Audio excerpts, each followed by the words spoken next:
Hi all, welcome to my presentation on Butalin for children with cerebral palsy. This is a professional development for those clinicians working in the mobility clinics at the Perth Children's Hospital. This is a 30-minute presentation with 2 activities throughout, and we'll briefly run through the research project that was conducted to find these results, and then we'll go through the results and then the optimal timing for the Butalin injections for those children with cerebral palsy.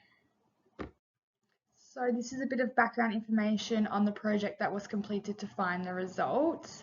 The project was about examining children using the MA2, which is a manual ability classification system. It is part of a classification system used to describe manual ability. There are many components within this assessment, but for the purpose of this research, we only selected 2. That was the grasp and the release of a pellet and a crayon. There was about 120 children who were involved in the study. Over the past 10 years, video footage has been collected, and the therapists would take this video footage in their clinic sessions and then review them later on to see the progress that the children have made before and after the Butalin injections. So today's PD was based on a research project recently completed through PCH and Curtin University. The project title is The Relationship Between the Progression of Cerebral Palsy and Upper Limb Range of Motion, Optimum Timing for Botox, and the research project aim was examining how grasp and release changes in relation to the age of the child living with cerebral palsy. So the main outcome of this project was advising clinicians, like all of you engaging in this PD, of the best time to administer Botox and other physical therapies. Today we are just focusing on Botox. There are also a number of other benefits coming out of this research project, such as helping clinicians understand the progression of cerebral palsy and also helping those living with and their family members understand what to expect as the child ages. And with these results, we're hoping to improve the quality of life and the well-being of all the children living with cerebral palsy. So the aim of today is to review the research and decide on the best time to administer Botox injections for those children. So the rationale of today's PD, cerebral palsy significantly affects hand function, particularly grasp and release abilities, which are crucial for independence in daily activities. This project aims to track how these skills change over time in children with cerebral palsy to improve clinician understanding and treatment outcomes. By identifying optimal times for interventions like Butalin injections, we can enhance the quality of life for children and improve and provide clear guidance to families and clinicians on the expected progression of the disorder. So to achieve the aim, we are breaking it down into some objectives. That is understanding the progression through examining the results from the research project, identifying the affecting factors, and through that we can determine the optimal timing for the Botox injections, thus improving clinician knowledge and then providing families and caregivers with the information that is newly found. So this recent study using the MA2 focused on the grasp, and the release was separated into 3 domains of range of motion, dexterity, and accuracy. The children were separated into 3 different age groups, so 0 to about 6-ish, 6 to 12-ish, and then 12 to 18. I would love for you guys to chat amongst yourselves and think about when do you think the largest changes in those domains occurs, what ages that those changes occur in. Okay, we'll bring it all back together now. So here are the results. The lighter blues, how many have increased in their range of motion. The kind of grey is how many have decreased, and the darker blue is how many have stayed the same. So as you can see, the greatest development and progression of grasping range of motion happens in that earlier age group, so the 1 to 5.9 years. This is before the children develop their contractures and develop other musculoskeletal deformities.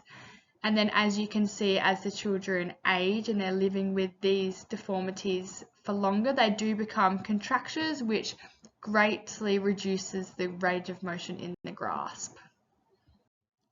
And then, as you would expect, very similar results, the range of motion improving throughout the younger children. This is also why they're receiving other physical therapies, which are retraining their movements and allowing that grasping and releasing range of motion to really mature and expand.